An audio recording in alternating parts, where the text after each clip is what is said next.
তো হাইলাকান্দি নারায়ণপুর লজ্জাজনক একটা ঘটনা। একটা পাগলকেও ছাড় দিল না। দেখো, এই দেশও একটা পাগলও সুরক্ষিত নাই।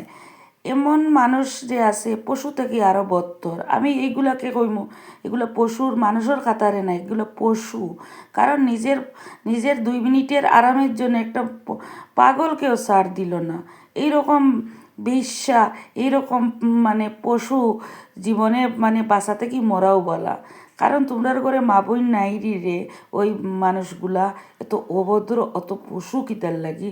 তোমরা যে মার ঘর থেকে জন্মিছ, হেও তো একজন মা।